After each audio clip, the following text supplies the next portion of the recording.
பதிக்கணும்.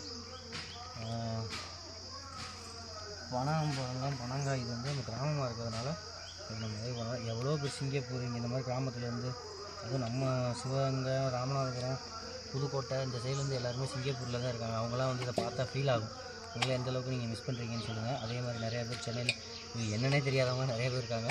ஆனால் கிழங்கு நிறையா பேருக்கு தெரியும். அதனால் பனங்கிழங்கு எப்படி வருது அப்படிங்கிறத ஆரம்பத்தில் கிராமத்தில் இருக்கிறதுனால நம்ம இது பண்ணுறோம். இது சென்னையாக இருந்தால் சிட்டியாக இருந்தால் ஏன் கிராமத்துலேயே இப்போ யாரும் இது பண்ணுறதில்ல, இருந்தாலும் நம்மளுக்குள்ள இருக்கிறதுனால நிறைய பண்ணுவோம், நிறையா இருக்குது அப்படிங்கிறது. சரி, ஓகே, நிறைய வீடியோஸ் நீங்கள் போடுவோம். ஓகே,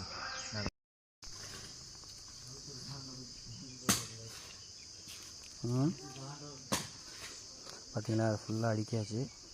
இது மேலே இப்போ வந்து மண் வெட்டி போடணும். மண் வெட்டி போட்டு மூடி வச்சு செட்டி வச்சிட்டோம்னா இப்போ என்ன ஆவணி, புரட்டாசி, ஐப்பசி, கார்த்திகை அந்த ரேஞ்சில் நம்ம பிடிங்கிடலாம். நல்லா வந்துடும். இது ஆற்று மணல், ஆற்று ஓரங்கள் வெட்டி போட்டோம்னா நல்லா வரும்.